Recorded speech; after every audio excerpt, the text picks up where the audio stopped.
اس سے پہلے سورہ آل عمران کی مختلف آیتوں کا خلاصہ پیش کیا گیا۔ ابھی اپنے سامنے جو آیت کریمہ ہے، اس آیت کریمہ کے نزول کے تعلق سے حضرت عبداللہ ابن عباس، جنہیں ترجمان قرآن رئیس المفسرین کہا جاتا ہے، ان سے دو طرح کی روایتیں ملتی ہیں۔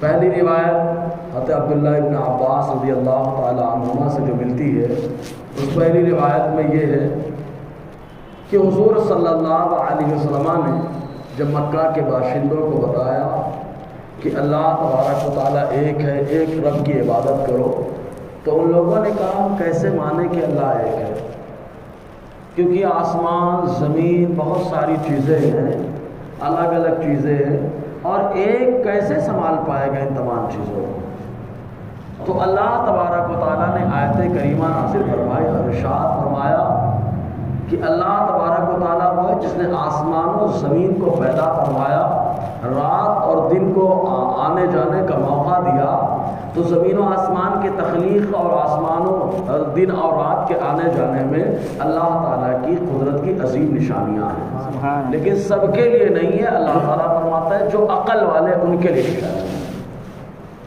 تو اس وقت یہ آیت کریمہ نازل ہوئی۔ دوسرا قول یہ حضرت عبداللہ ابن عباس رضی اللہ تعالیٰ عنہما سے ہے۔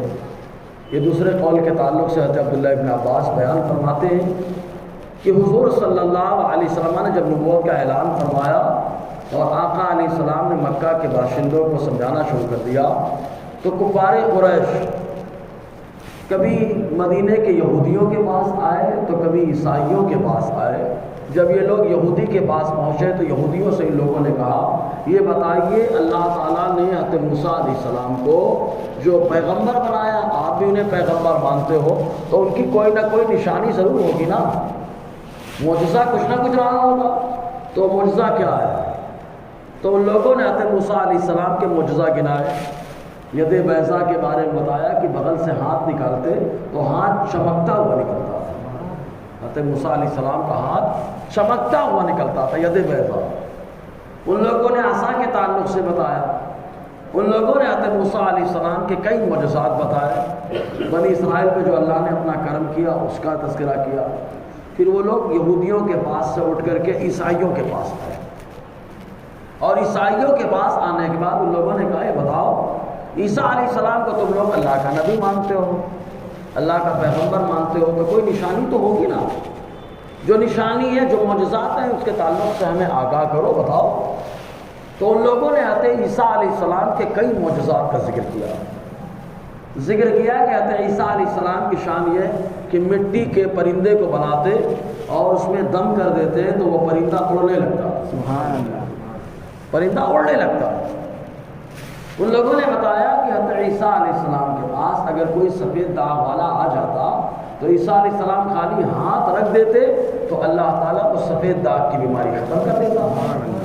ان لوگوں نے بتایا کہ اگر کوئی پیدائشی نابینا ہے جس کی آنکھ نہیں کام کرتی، آنکھ ہے ہی نہیں، وہ اگر اس کو حضرت عیسیٰ کے پاس لایا جاتا تو حضرت عیسیٰ علیہ السلام ہاتھ آنکھ پر رکھ دیتے، رکھنے کے بعد اللہ تعالیٰ اس کو آنکھ والا اور روشنی والا بنا دیتا، اس کو دنیا نظر آنے لگتی، سب دیکھ لیتا۔ تو یہ سب باتیں سننے کے بعد یہ لوگ مدینے سے واپس پہنچے مکہ، کفار قریش۔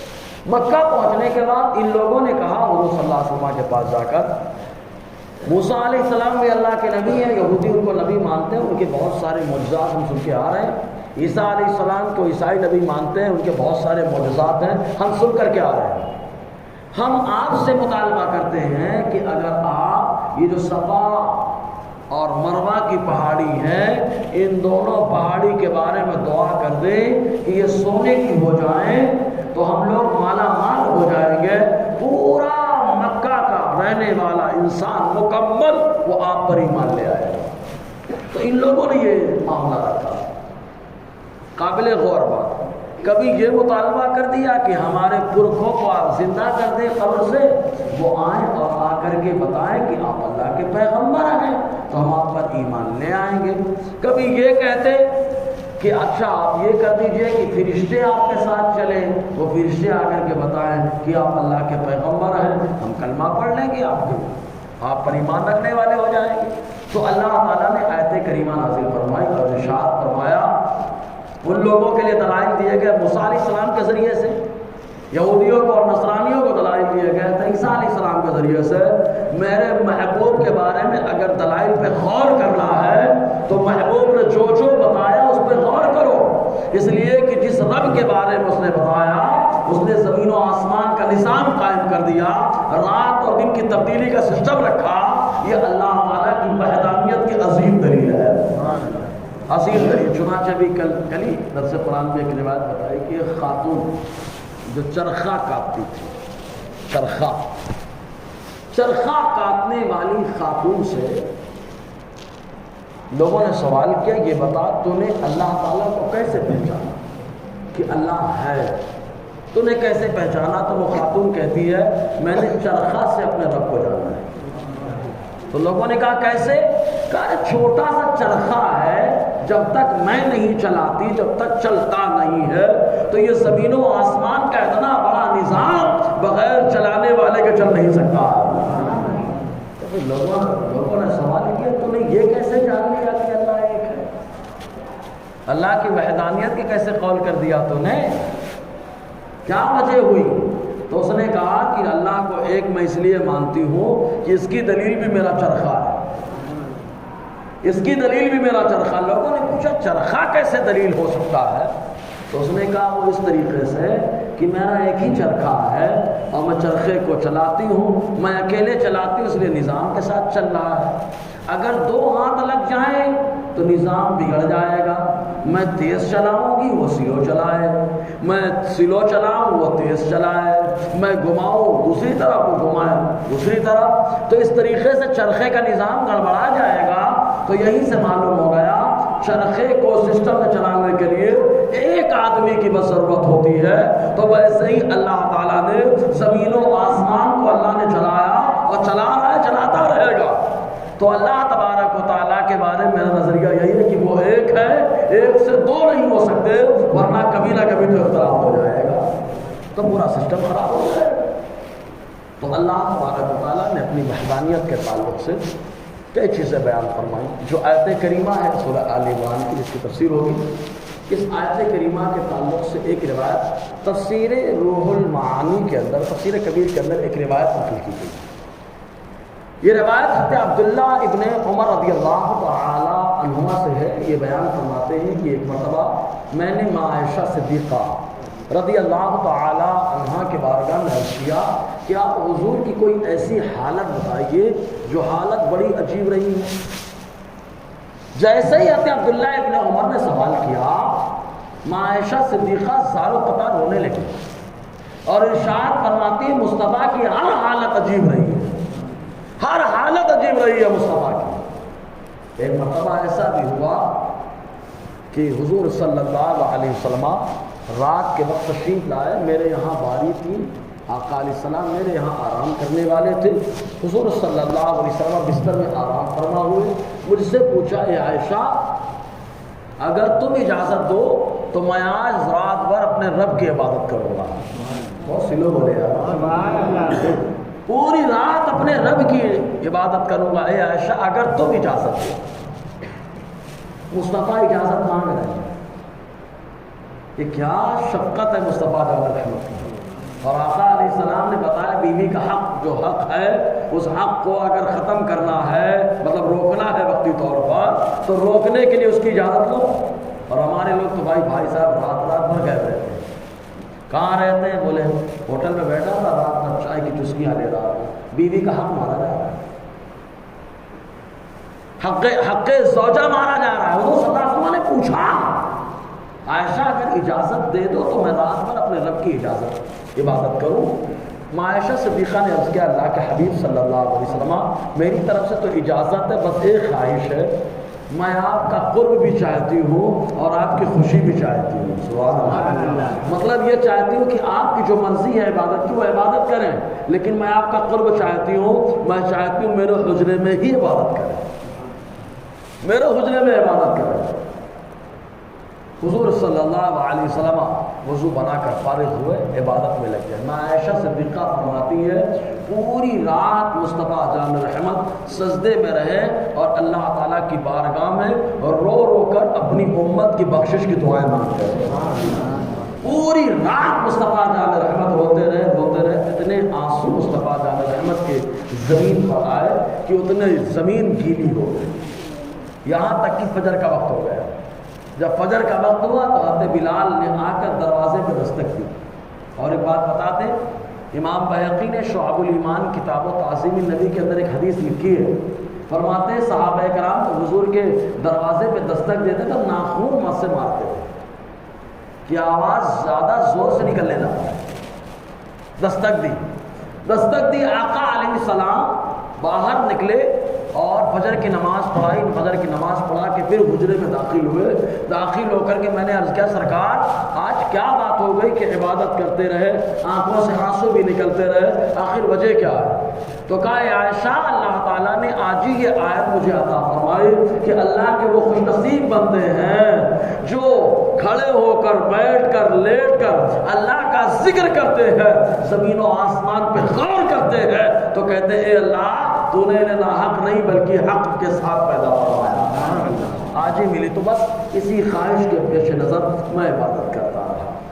ایک روایت اور ہے کہ عبداللہ ابن عباس رضی اللہ تعالی عنہما سے، وہ بیان فرماتے ہیں کہ ایک مرتبہ میں نے یہ خواہش ظاہر کی کہ اپنی خالہ حضرت میمونہ رضی اللہ تعالی عنہا کے پاس رات گزاروں۔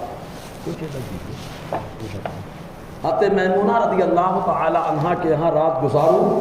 چنانچہ رات گزارنے کے لیے میں اپنی خالہ حضرت میمونہ کے یہاں پہنچا۔ رات میں وہاں جا کر کے میں آرام کرنے لگا۔ اتنے میں کیا دیکھا کہ مصطفیٰ بھی جلوہ افروز ہو گئے۔ میں نے اپنی خالہ سے پوچھا کہ اللہ کے حبیب صلی اللہ علیہ وسلم تشریف لائے، کیا آج حضور یہی رات گزارنے والے ہیں؟ تو حضرت میمونہ رضی اللہ تعالی عنہا نے ارشاد فرمایا حضرت عبداللہ ابن عباس سے کہ ہاں مصطفیٰ آج رات یہی گزارنے والے ہیں۔ تو حضرت عبداللہ ابن عباس نے کہا کیا نصیبہ ہے، آج مصطفیٰ جان رحمت کے ساتھ عبادت کرنے کا موقع اللہ مجھے عطا فرمائے گا۔ ان کا یقین تھا کہ حضور صلی اللہ علیہ وسلم ضرور، حضور صلی اللہ علیہ وسلم رات میں عبادت کریں گے تو مجھے بھی عبادت کرنے کا موقع مل جائے گا۔ فرماتے ہیں آقا علیہ السلام تھوڑی دیر کے لیے لیٹ گئے، آرام فرماؤ میں، پھر اٹھے اچانک حضور صلی اللہ علیہ وسلم نے وضو بنایا اور وضو بنا کر کے حضور صلی اللہ علیہ وسلم عبادت میں لگ گئے۔ جب عبادت میں لگ گئے آقا علیہ السلام تو حضرت عبداللہ ابن عباس فرماتے میں نے بھی وضو بنایا اور وضو بنا کر کے میں بھی حضور صلی اللہ علیہ وسلم کے ساتھ نماز پڑھنے کے لیے پیچھے کھڑا ہو گیا۔ میں بھی حضور صلی اللہ علیہ وسلم کے ساتھ پیچھے پڑھنے لگا۔ اب میں پیچھے کھڑا ہوا تو حضور صلی اللہ علیہ وسلم نے میرا ہاتھ پکڑا اور ہاتھ پکڑنے کے بعد حضور صلی اللہ علیہ وسلم نے اپنے بازو میں لا کے مجھے کھڑا کر دیا، بازو میں کھڑا کر دیا، بازو میں کھڑا کیا۔ 3 بار ایسے ہی ہوا، میں تینوں بار بازو میں کھڑا کیا، میں پیچھے چلا گیا تینوں بار۔ اس کے بعد جب نماز سے فارغ ہو گئے تو آقا علیہ السلام نے فرمایا عبداللہ پیچھے کیوں آ رہے تھے، میں تو تم کو اپنے برابر کھڑا کر رہا تھا۔ تو حضرت عبداللہ ابن عباس کہتے ہیں سرکار پیچھے آنے کی وجہ یہ ہے کہ ما کان لأحد ان یصلی حداک وانت رسول اللہ، کسی کو یہ زیب نہیں دیتا کہ وہ آپ کی برابری میں نماز پڑھے کیونکہ آپ تو اللہ کے پیغمبر ہیں، اس لیے پیچھے چلا گیا میں۔ اس کے بعد حضرت عبداللہ ابن عباس کے لیے حضور نے ہاتھ اٹھا کے دعا دی، اے اللہ میرے عبداللہ کو قرآن کی سمجھ عطا فرما۔ سبحان اللہ۔ تو حضرت عبداللہ ابن عباس نے عرض کیا سرکار آج رات عبادت اسپیشل کرنے کی وجہ کیا ہے، آج ہی کی رات اسپیشل عبادت کرنے کی کیا وجہ ہے؟ تو حضور صلی اللہ علیہ وسلم نے فرمایا اے عبداللہ سنو، میرا اللہ فرماتا ہے وہ بندے جو کھڑے ہو کر، بیٹھ کر، کروٹ میں اللہ کا ذکر کرتے ہیں، زمین و آسمان میں غور کرتے ہیں اور کہتے ہیں اللہ نے زمین و آسمان کو بیکار نہیں بنایا، تو اللہ تعالیٰ ان کو اپنے عذاب سے محفوظ فرما دیتا ہے۔ تو میں اسی لیے عبادت کر رہا تھا تاکہ اللہ تعالیٰ کے ذاکر بندوں میں شمار ہو۔ سبحان اللہ۔ تو حضور صلی اللہ علیہ وسلم کی شان تو اللہ تعالیٰ اسی تعلق سے فرماتا ہے، فرماتا ان فی خلق السماوات والارض، بے شک آسمانوں اور زمین کی تخلیق میں، واختلاف اللیل والنہار، اور رات دن کے آنے میں لآیات لأولی الالباب بے شک عقل مندوں کے لیے نشانی ہے، سب کے لیے نہیں، عقل مندوں کے لیے نشانی ہے۔ ہر آدمی سمجھ بھی نہیں پاتا۔ عقل مند جب غور کرتا ہے، جیسے اس خاتون نے غور کیا تو چرخے کے تعلق سے بول کر کے بتا دیا، چرخے سے میں نے اللہ کو پہچانا اور چرخہ سے ہی میں نے اللہ کی وحدانیت کا عقیدہ بنایا ہے۔ تو جن کو اللہ نے عقل سے نوازا۔ اب یہاں پہ چند باتیں قابل غور۔ پہلی چیز یہ کہ اللہ تعالیٰ فرماتا ہے بے شک آسمانوں اور زمین کی تخلیق میں، یہاں آسمانوں کا ذکر پہلے، زمین کا بعد میں۔ پھر دوسری چیز، آسمانوں یہ جمع کے لیے، جمع کا صیغہ ہے، جمع کا لفظ آیا ہے، اور زمین یہ واحد کا لفظ آیا ہے۔ اس کی وجہ کیا ہے؟ تو مفسرین کرام پہلے تو وجہ بیان کرتے ہیں کہ چونکہ اللہ تعالیٰ نے زمین بھی ساتھ بنائی ہے، آسمان بھی ساتھ بنائے ہیں، لیکن زمین آپس میں ملی ہے جیسے پیاز کا چھلکا، آپس میں ٹچ ہے، گویا کہ ایک ہے، اتنی آپس میں ملی ہے گویا کہ ایک ہے۔ لیکن آسمان اور زمین کو، آسمان کو اللہ تعالیٰ نے ایسا بنایا کہ ایک زمین سے لے کے آسمان تک 500 سال کی دوری، پھر آسمان کی حجم جو ہے اس کی چوڑائی وہ 500 سال، پھر اس پہلے آسمان اور دوسرے آسمان کے درمیان کا گیپ وہ بھی 500 سال۔ تو اس طریقے سے اللہ تعالیٰ نے آسمانوں کے درمیان بڑا گیپ رکھا ہے۔ اسی گیپ کے پیش نظر اللہ تعالیٰ نے آسمانوں کو جمع کے ساتھ ذکر فرمایا ہے، اور زمین آپس سے ملی ہے اس کو واحد کے ساتھ یاد فرمایا ہے۔ اور دوسری وجہ اس کی یہ بیان کی جاتی ہے کہ چونکہ زمین تو خالی مٹی کی بنی ہے، یہ اور بات ہے کہ مٹی سے ہی اللہ تعالیٰ سونا بھی پیدا فرماتا ہے، چاندی بھی پیدا فرماتا ہے، بہت سارے معدنیات کو اللہ تعالیٰ بنا دیتا ہے۔ لیکن آسمانوں کے بارے میں یہ ہے کہ کوئی آسمان سونے کا ہے، کوئی آسمان چاندی کا ہے، کوئی آسمان تانبے کا ہے، کوئی آسمان پیتل کا ہے۔ اب یہ کون بتائے گا؟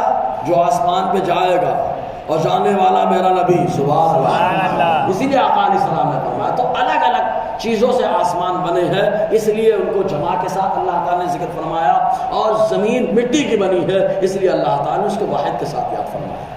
پھر مزید آسمانوں کا ذکر پہلے ہوتا ہے اور دیکھنا زمین کا بعد میں ہوتا ہے۔ وجہ کیا ہے؟ وجہ صرف یہ ہے کہ دیکھنا آسمان ہمیشہ دیتا ہے، زمین ہمیشہ لیتی ہے۔ آسمان ہمیشہ دیتا ہے مطلب سخاوت کرتا ہے، اور زمین ہمیشہ لیتی ہے۔ اور جیسے بارش آسمان سے، روشنی آسمان سے، ہدایت رہنمائی ستارے آسمان سے، سب آسمان سے۔ تو آسمان دیتا ہے، زمین لیتی ہے، اور جو سخاوت کرتا ہے وہ پیچھے نہیں رہتا، اللہ اسے آگے بڑھا دیتا ہے۔ اس لیے جو ہے آسمانوں کا ذکر پہلے ہے، زمین کا بعد میں ہے۔ تو اللہ تعالیٰ فرماتا ہے بے شک آسمانوں اور زمین کی خلقت میں، پیدائش میں، واختلاف اللیل والنہار، رات اور دن کے بدلنے میں تو جیسے رات آتی ہے پھر دن آتا ہے۔ آپ یہ دیکھیں، اس سے پہلے شاید بتا چکا ہوں کہ یار یہ بھی ایک سوال قابل غور ہے کہ یار کوئی بھی چیز ہو، جیسے مان لیجیے چٹائی رکھی ہے، بچھی ہوئی ہے، اب دوسری چٹائی لانا ہے تو اس کو ہٹا کے رکھنا پڑے گا نا، پھر اس کو بچھائیں گے، پھر اس کو ہٹائیں گے تب اس کو بچھائیں گے۔ تو ایسے ہی رات کا معاملہ ہے، پوری دنیا میں رات آ رہی ہے، پوری دنیا میں دن آ رہا ہے۔ تو جب رات چلی جاتی ہے تو دن کہاں آتا ہے، تو رات جاتی کہاں ہے؟ سمیٹ کر کے کہیں رکھ دی جاتی ہے، یا جب دن آتا یا رات آتی ہے تو دن کو سمیٹ کر کے رکھ دیا جاتا ہے؟ اس کا جواب شاید اس سے پہلے دیا ہے کہ ایک بادشاہ جو ہرقل تھا، اس نے حضور صلی اللہ علیہ وسلم کی بارگاہ میں سوال قائم کیا تھا، پیش کیا تھا، اور کہا تھا آپ کہتے ہو کہ ایمان لے آؤ جنت میں چلے جاؤ گے۔ جنت کی چوڑائی آسمان و زمین کے برابر ہے۔ جب آسمان و زمین کے برابر ہے تو یا تو آسمان و زمین ہے یا تو جنت ہے، اور آپ کہتے ہو جنت پیدا ہو چکی، تو کہاں ہے جنت؟ جنت کہاں ہے؟ تو مصطفیٰ جان رحمت کے پاس جب یہ پرچہ پہنچا، الخصائص الکبریٰ میں علامہ جلال الدین سیوطی نے روایت نقل کی ہے، جب پرچہ پہنچا حضور صلی اللہ علیہ وسلم کے پاس، مصطفیٰ مسکرائے اور آقا علیہ السلام نے بڑا پیارا جواب عطا فرمایا۔ آقا فرماتے یہ بتاؤ جب رات آتی ہے تو دن کہاں جاتا ہے، اور جب دن آتا ہے تو رات کہاں جاتی ہے؟ مطلب کیا جب رات آتی ہے تو اللہ تعالیٰ دن کو چھپا دیتا ہے، اور جب دن آتا ہے تو رات کو اللہ تعالیٰ چھپا دیتا ہے، وہ قادر ہے۔ تو ویسے ہی زمین و آسمان کو بھی اللہ نے پیدا فرمایا، جنت کو بھی پیدا فرمایا۔ جب تک دنیا کا نظام ہے جنت چھپی ہے، اور جب دنیا کا نظام ختم ہو جائے گا اللہ تعالیٰ جنت کو ظاہر فرما دے گا۔ تو رات اور دن کے آنے جانے کی یہ اللہ کی قدرت ہی تو ہے، ایک کو ظاہر کیا ہے کو چھپا دیا، ایک کو ظاہر کیا ہے کو چھپا دیا، یہ اللہ کی قدرت ہی تو ہے۔ مزید بدلنے میں کبھی دن بڑا ہوتا ہے کبھی رات بڑی ہوتی ہے۔ دن بڑا ہوتا ہے تو سورج غور کرے نکلنے کا ٹائم، نکلنے کی جگہ الگ ہوتی ہے، مطلع الگ، سردیوں میں مطلع الگ، پھر ڈوبنے کا مغرب ڈوبنے کی جگہ وہ الگ الگ۔ تو یہ جو الگ الگ سسٹم ہو رہا ہے یہ کرنے والا اللہ تبارک و تعالیٰ ہے، یہ بھی اس کی قدرت کی عظیم نشانی ہے۔ تو اللہ تعالیٰ فرماتا ہے بے شک آسمانوں اور زمین کی تخلیق میں، رات اور دن کے آنے جانے میں لآیات، نشانیاں ہیں لأولی الالباب، عقل مندوں کے لیے۔ اچھا ایک چیز یہاں بات اور بتا دیں، پہلے آسمان اور زمین دونوں ٹچ تھے، دونوں آپس میں کیا تھے؟ ملے تھے۔ 17ویں پارے میں اس کا ذکر موجود ہے، ان السماوات والارض کانتا رتقا، دونوں آپس میں ملے تھے، ٹچ۔ ففتقناہما، اللہ تعالیٰ فرماتا ہے ہم نے دونوں کو الگ کر دیا، آسمان کو الگ زمین کو الگ۔ یہ بھی اللہ کی قدرت دیکھے، ایسے الگ کیا کہ آسمان کو 500 سال کی دوری پہ پہنچا دیا، اور روکا ہے تو بغیر کھمبے کے روک دیا، بغیر پلر کے روک دیا اللہ تعالیٰ نے، بغیر دیوار کے روک دیا اللہ تعالیٰ نے۔ اور سائنس بھی یہ کہتی ہے کہ زمین و آسمان ایک دھماکہ ہوا، ایک دھماکہ جب ہوا تو زمین الگ ہو گئی، آسمان الگ ہو گیا۔ تو یہ اللہ تعالیٰ کی عظیم قدرت کی نشانیاں ہیں۔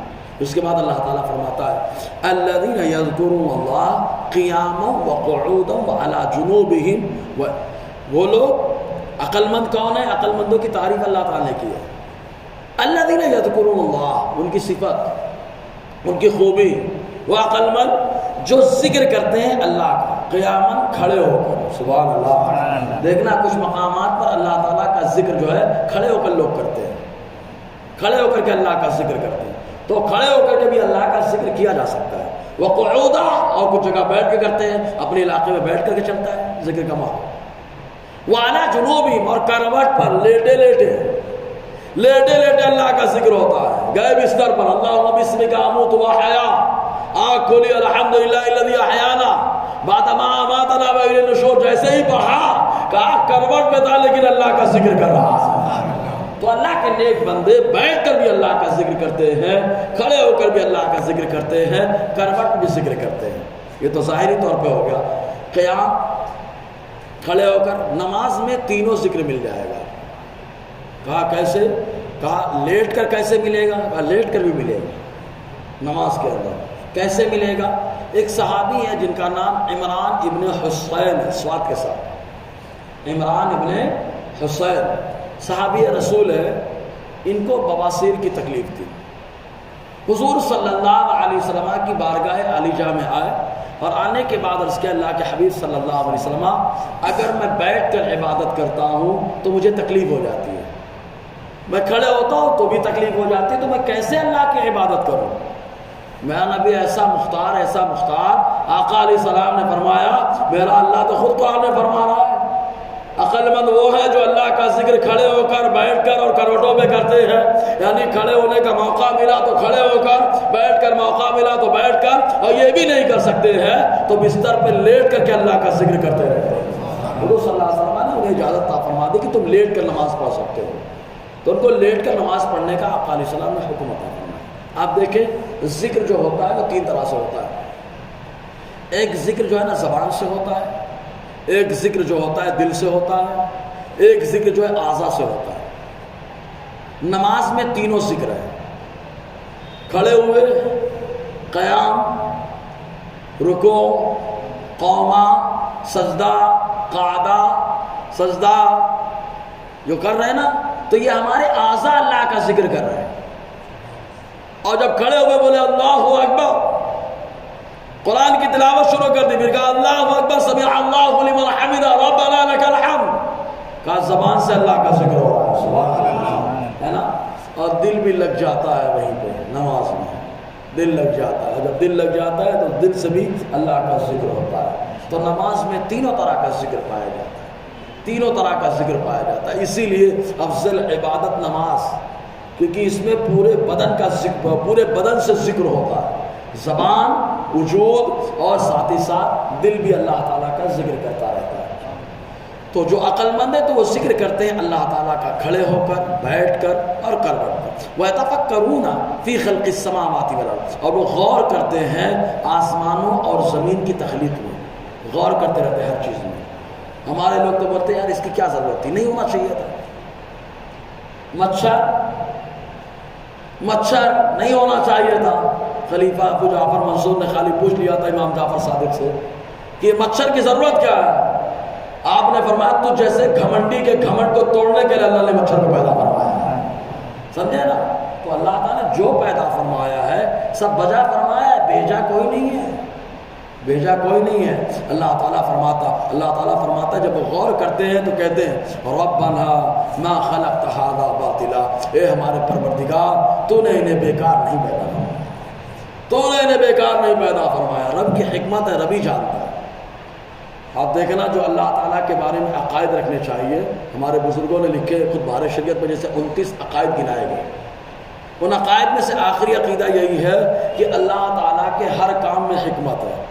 سمجھ میں آئے یا نہ آئے ماننا ہے، سمجھ میں آئے یا نہ آئے ماننا ہے. یہاں پہ شاید اس سے پہلے سمجھایا کہ دیکھیے اللہ تعالیٰ کے حکم کو ماننا دو طریقے سے ہوتا ہے. ایک سمجھ کر کے ماننا ہوتا ہے، تو ماننا ہے کیونکہ سمجھ میں جب آ گیا تو ماننا ہی ہے، کوئی مسئلہ ہی نہیں ہے. اور ایک سمجھ میں کبھی کبھی نہیں آتا ہے تو اس کو ماننا ہے. اسی کو ماننا امر تعبدی کہلاتا ہے. سمجھ کر کے مانا تو اپنے سمجھ سے مان لیا، اور جب نہیں سمجھ میں آیا تو بھی ماننا، یہ بتانے کے لیے کہ اے اللہ تیرا حکم ہے، میں تیرا بندہ، مجھے سمجھ میں آئے یا نہ آئے میں تیرا حکم مانتا ہوں. اسی کو امر تعبدی کہا جاتا ہے نا. تو کہتے ہیں اے اللہ تو نے انہیں بیکار پیدا نہیں فرمایا، ما خلقت هذا باطلا، کسی کو بیکار اللہ نے نہیں بنایا. جی سبحانک، تجھے پاکی ہے، تجھے پاکی ہے. صبح پاکی کا مطلب ہم لوگ سمجھ لیں تو بہت سارے عقائد بھی ہمارے کلیئر ہو جائیں گے. اللہ تعالیٰ کے پاکی ہے کس چیز سے؟ ہم لوگ ناپاک ہو جاتے ہیں، نہا لیتے ہیں تو بولے طہارت آ گئی. اللہ تعالیٰ پاک ہے. کس چیز سے پاک ہے اللہ تبارک؟ سارے مفسرین یہی کہتے ہیں کہ اللہ تعالیٰ تمام عیبوں سے، تمام خامیوں سے پاک ہے، اسی لیے اس کا نام سبحان ہے. سمجھ آیا؟ تمام خامیوں سے پاک ہے. اب لوگ غور کریں جن کے یہاں جھوٹ خامی ہے یا اچھائی ہے. اگر خامی ہے تو اللہ پاک ہے، بولو سمجھ آیا نا. اگر خامی ہے تو اللہ اس سے پاک ہے. جن کے یہاں خامی نہ ہو تو بات کی بات ہے. سمجھ رہے ہیں نا؟ ہمارے یہاں تو خامی ہے. جی سبحانک، تو پاک ہے میرے پروردگار. فقنا عذاب النار، ہم تیرا ذکر کر رہے ہیں بیٹھ کر، لیٹ کر، کروٹوں پہ. تو اے اللہ تو ہمیں جہنم کے عذاب سے بچا لے. اے اللہ تو ہمیں جہنم کے عذاب سے بچا لے. معلوم اللہ تبارک و تعالیٰ کی رحمت پہ اگر بھروسہ کرے تو آدمی چھوٹی سی بھی عبادت کر، تھوڑی سی بھی عبادت کرے، ٹوٹی پھوٹی، تو اللہ تعالیٰ اسی کے صدقے میں بیڑا پار لگا دے گا. کیونکہ رحمان بہت زبردست رحمان ہے. اپنے اوصاف کا مظہر بنا کے اپنے محبوب کو بنایا اور ایسا بھیجا مصطفیٰ کو کہ جو گنہگار تھے مصطفیٰ نے انہیں بھی گلے لگا لیا، اور ایسا گلے لگایا کہ سارے گناہوں کو ختم کر دیا. جب اللہ تعالیٰ کے اوصاف کے مظہر مصطفیٰ ہیں، ان کی یہ شان ہے، تو ذرا سوچے اللہ تعالیٰ کی رحمت کی کیا شان ہوگی، ہے نا. لیکن اللہ تعالیٰ اگر عدل فرمائے تو چھوٹی بات کو بھی گرفت کر سکتا ہے، چھوٹی بات کو بھی گرفت کر سکتا ہے. اس لیے اللہ کے نیک بندے رب کی بارگاہ میں کہتے ہیں اے اللہ تو ہمیں جہنم کے عذاب سے بچنا.